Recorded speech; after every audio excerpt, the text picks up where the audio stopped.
네, 주말 영향이 끝나자 신규 확진자가 무섭게 치솟았습니다. 역대 최다 발생 기록을 또 기록하며 수도권 확진자는 또다시 1,000명을 넘어섰고 비수도권의 확산세도 예사롭지 않습니다. 이런 가운데 내일부터 세종과 전북, 전남과 경북을 제외한 이 비수도권 지역에 새로운 거리두기 2단계가 적용됩니다. 현재 상황 정재훈 가천대 의대 예방의학과 교수와 함께 짚어보겠습니다. 교수님, 어서 오세요. 네, 안녕하세요. 예, 안녕하십니까.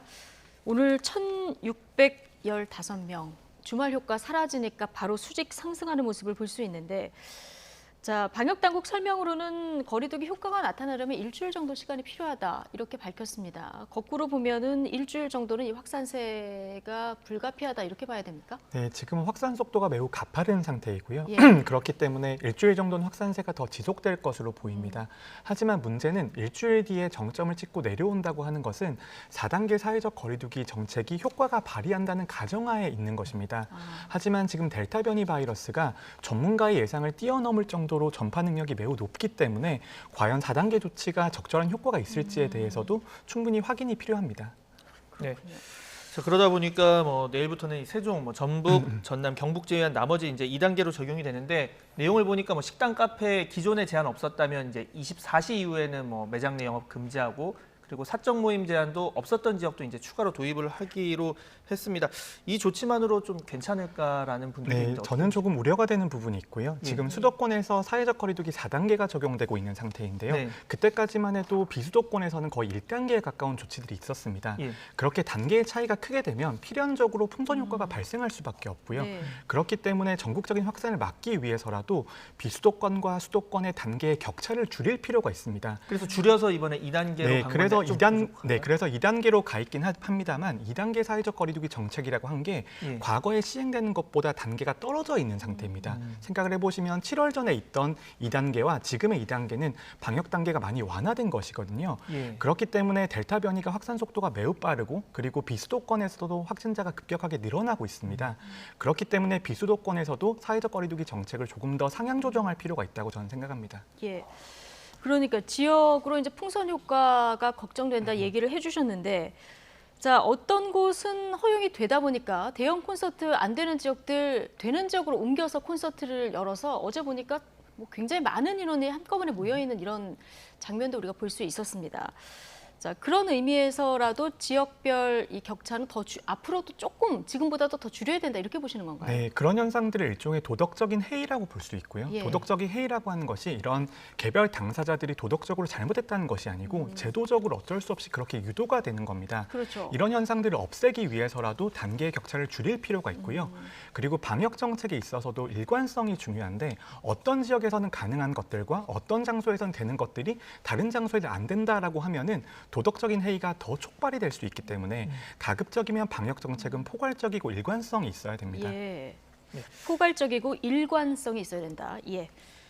자, 지난 3차 유행이랑 좀 비교를 해보면 이번 4차 유행에서는 세대 간 전파가 다른 나이와 함께 이렇게 전파가 되는 건 좀 줄어든 반면에 동일 연령대끼리의 이제 전파는 늘었다. 이건 좀 어떤 의미로 저희가 해석을 하면 될까요? 네, 지금 확진자가 20대, 30대 위주로 먼저 증가를 했다가 40대, 50대로 늘어나는 양상을 보이고 있는데요. 네. 이것은 20대, 30대가 행동 패턴이 잘못됐다거나 아니면 접촉 강도가 문제가 있다는 것보다는 방역 정책과 예방 접종의 결과로 보는 게 올바른 판단인 것 같습니다. 네. 우리나라의 예방 접종 정책은 고연령층부터 점차 내려오고 있거든요. 그렇기 때문에 연령대가 높은 분들은 백신의 효과를 누리게 되는 것이고요. 젊은 층은 활동 반경도 넓은 데다가 백신의 효과를 적용받지 못하기 때문에 아무래도 확진자가 늘어나는 경향을 보이고 있는 것 같습니다. 예. 교수님, 지금 언제 어디서 걸려도 전혀 이상하지 않은 이런 상황이 됐는데 지금 학생 확진자도 늘고 있거든요. 최근 5일간 코로나19 확진자 학생 수를 봤더니 하루 평균 100명이 넘었어요.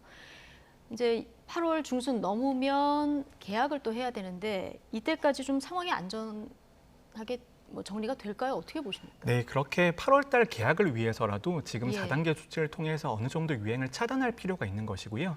저는 학교 개학에 대해서는 조금 전향적인 입장을 가지고 있는데요.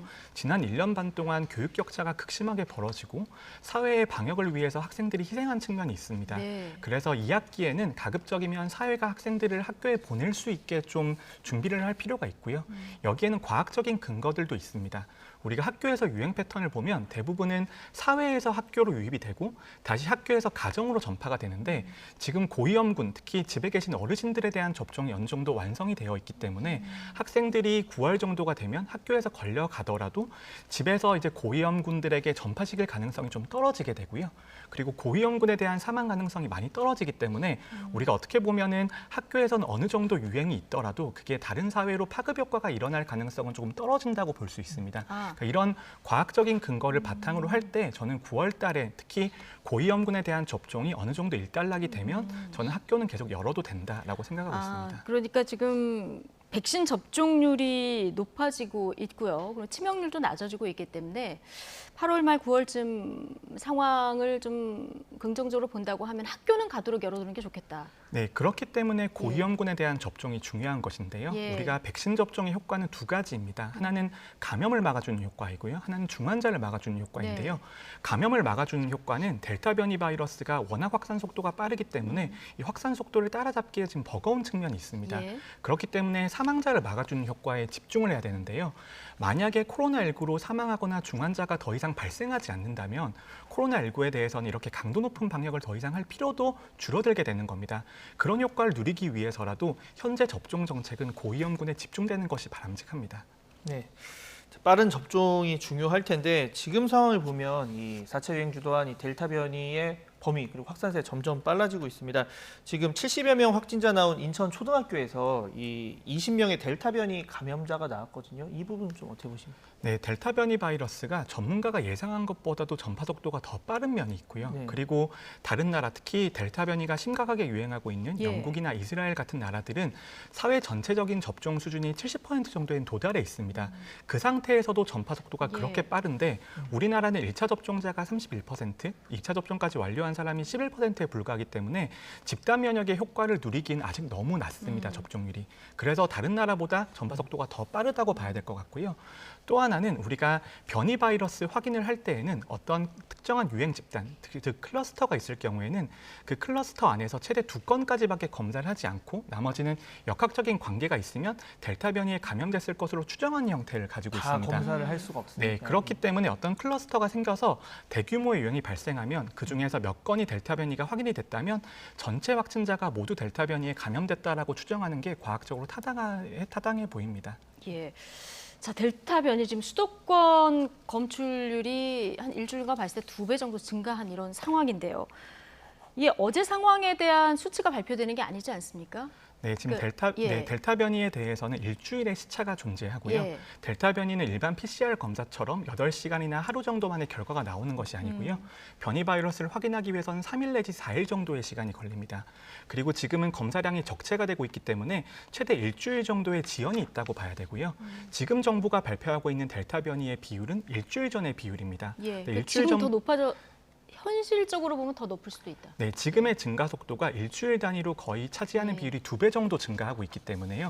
만약에 오늘의 결과를 다음 주에 보게 된다면 전 지금 시점에서는 델타 변이가 이미 지금 유행을 주도하는 우세종이 되었다고 생각합니다. 이미 우세종이 됐다. 네, 그렇습니다. 자, 이렇게 델타 변이 감염 사례가 늘다 보니까 이 방역 당국이 검사 역량 확대하기로 했습니다. 그러면서 얘기한 게 이제 델타 변이 검사 가능하도록 이 PCR 분석법 내놓겠다. 이건 어떤 내용입니까? 네, 델타 변이를 확인을 하기 위해서는 지금은 전장 유전체 검사라고 해서 코로나 바이러스의 전체 유전체를 검사를 해야 됩니다. 하지만 이렇게 될 경우에 말씀하신 것처럼 3일 내지 4일 정도의 시간이 걸리고 많은 비용과 인력이 소모가 되기 때문에 PCR 검사 자체를 델타 변이를 검출할 수 있는 검사를 만들어서 그걸 적용을 하게 되면 하루 이내에 우리가 확인을 할 수 있게 되고요. 예. 그렇기 때문에 아무래도 델타 변이를 통제하는 데 있어서 조금 도움은 될 겁니다. 그렇군요. 자, 백신 얘기도 조금 해보겠습니다. 지난 월요일에 만 55세에서 59세가 이제 사전 예약을 하다가 일시 중단되는 이런 사태가 있었는데요. 오늘 오후 8시부터 이제 다시 재개가 된다고 밝혔습니다. 자, 오늘 나온 계획을 보니까 앞으로 예약을 할 때는 나이도 그렇고 요일도 그렇고 조금 세부적으로 좀 계획이 잡힌 것 같아요.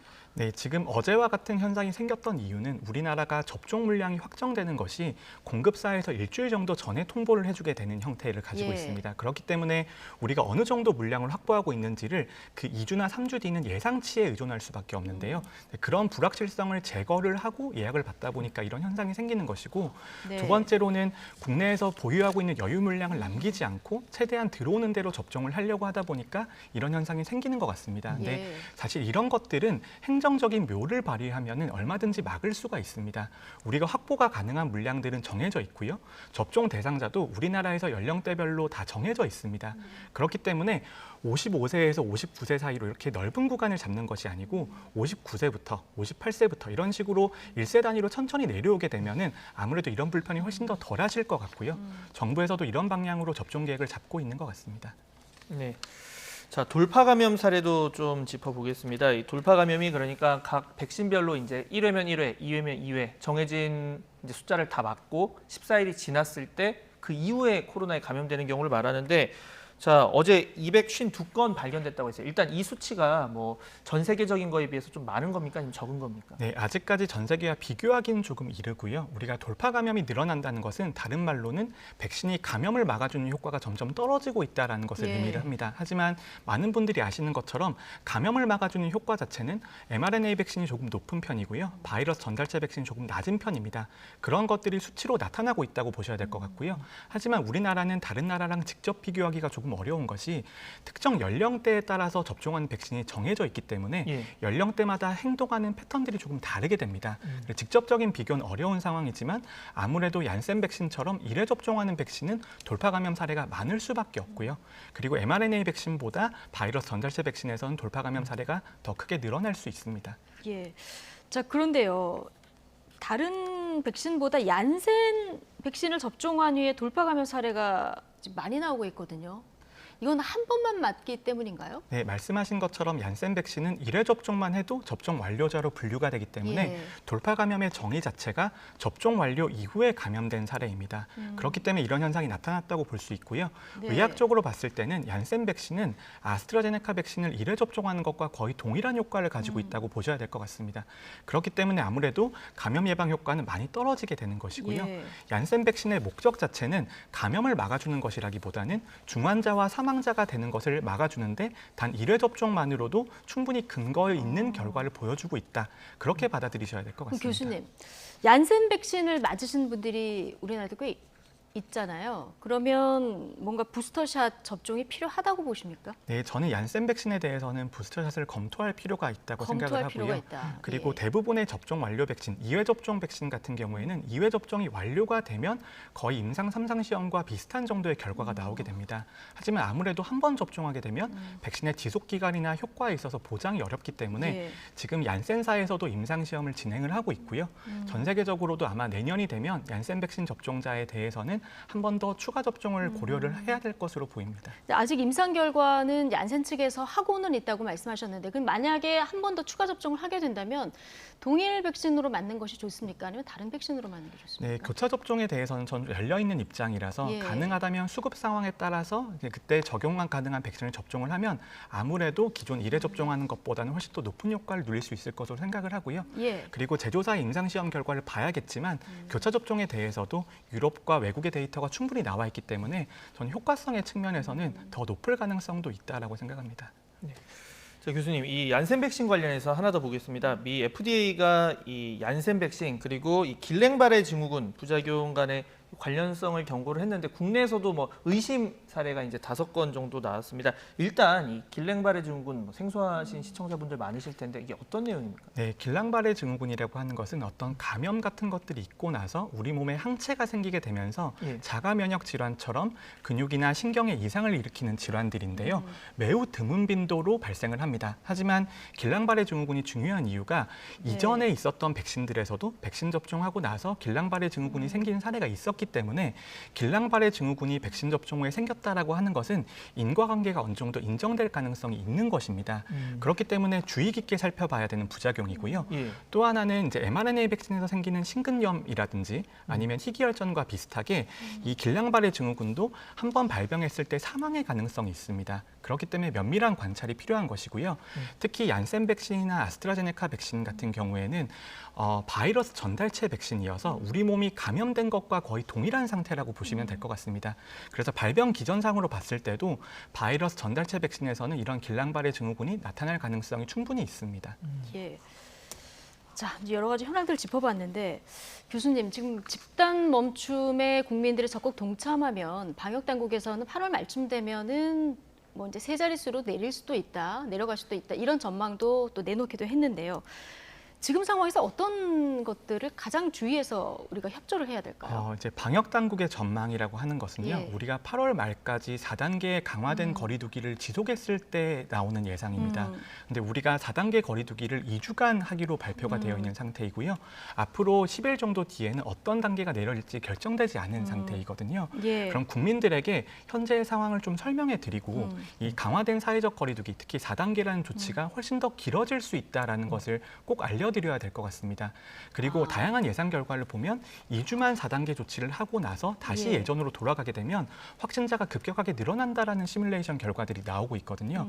그런 것들을 보면 필연적으로 4단계 거리두기 조치가 더 길어질 수도 있습니다. 그러니까 이거를 2주만 참아라, 2주만 참아라 이렇게 할 것이 아니라 전반적인 어떤 계획을 좀 솔직하게 얘기할 필요가 있다 이렇게 보시는 건가요? 네, 저희 전문가들도 정말 예. 사과드릴 일인데 이때까지는 2주, 3주만 더 참아주세요라는 메시지를 너무나 많이 드렸고요. 그렇기 때문에 조금 장기적인 관점에서 우리가 어떤 목표를 가지고 코로나19의 종식을 위해서 나아갈 수 있는지를 좀 설명해 드려야 될 것 같습니다. 그리고 4단계 거리두기 정책이라는 게 소상공인과 자영업자의 심각한 피해를 수반을 하고 있고 그 심각한 피해를 바탕으로 시간을 버는 것이거든요. 네. 그 벌어둔 시간 동안 앞으로의 계획에 대해서는 조금 더 면밀하게 준비할 필요가 있겠습니다. 예. 자, 교수님, 그 정부가 지금 뭐 모델링을 해서 뭐 8월 중순에 얼마 정도 이렇게 얘기를 하고 있는데 이 전문가 집단 뭐 교수님 포함해서 또 그런 모델링이나 이런 예측을 이제 하고 있다고 들었습니다. 그렇다면 지금 상황에서 최상과 좀 최악의 상황을 한번 좀 조심스럽지만 말씀을 해주시고 그 최악의 상황 피하기 위해서 지금 어떤 게 가장 필요한지도 한번 더 들어볼까요? 네, 최악의 상황이라고 한다면 첫 번째로는 델타 변이 바이러스의 전파 능력이 우리가 예상했던 것보다 더 높을 수가 있고요. 그다음에 강화된 4단계 조치라고 하는 것이 효과가 없을 수가 있습니다. 그렇게 될 경우에는 8월 초 정도에는 최대 2,000명, 그리고 일평균 확진자가 2,000명이라고 하는 것은 요일 효과가 있기 때문에 체감은 그것보다 더 높을 수가 있습니다. 그러니까 예. 그런 상황까지 갈 수 있고요. 하지만 강화된 정책들이 효과를 발휘한다면 다음 주 중반 정도에는 정점을 찍고 그 다음부터는 천천히 내려갈 수가 있습니다. 하지만 여기서 말씀드리고 싶은 것은 효과가 있다고 하더라도 불과 몇 주 정도 전처럼 400명대, 500명대 정도까지 내려가기는 거의 어려울 것이고요. 그렇기 때문에 그 해결을 위해서라도 백신 접종을 더 서두를 필요가 있습니다. 사회적 거리두기 정책만으로는 확진자를 감소시키는 데는 한계가 있기 때문에 네. 그리고 막을 수 있는 시간에도 한도가 있기 때문에 그 벌어둔 시간 동안 접종률이 반드시 따라와야 됩니다. 이 교수님, 지금 뭐 청와대도 국회도 뭐 저희 Y10 회사도 마찬가지고 어느 한 곳도 지금 안전한 곳은 없는 이런 상황 아니겠습니까? 저녁 6시 이후에는 모이는 사람을 줄이지만 우리가 필수적으로 일하는 시간에는 이걸 줄일 수 없기 때문에 자, 이런 부분에 대해서 좀 걱정이 나오는데 재택근무 조금 더 늘려야 될 필요성, 여기에 대해서 좀 홍보해야 될 필요성 이런 게 있을까요? 네, 저도 말씀하신 예. 부분에 충분히 동의하고요. 델타 변이의 확산 능력이 워낙 가파르기 때문에 우리가 6시 이후에 사회적 거리두기를 하는 것만으로는 충분하지 않을 수가 있습니다. 그래서 직장에서의 감염을 차단하기 위한 적극적인 고려가 필요하고요. 예. 전 4단계 조치가 이루어지는 동안만이라도 재택근무를 활성화할 수 있게 좀 지원들이 있었으면 좋겠습니다. 예, 알겠습니다. 지금 뭐 폭염이 이어지고 있습니다만은 뭐 두세 달 지나면 금방 또 찬바람 부는데 찬바람 불면 또 바이러스가 극성을 부릴 수 있기 때문에 지금 꼭 이 유행을 꺾어야 되는 이런 절체절명의 중요한 시점이 지나고 있는 것 같습니다. 자, 지금까지 정재훈 가천대 의대 예방의학과 교수와 함께 오늘 코로나 현황 진단해봤습니다. 고맙습니다. 네, 감사합니다.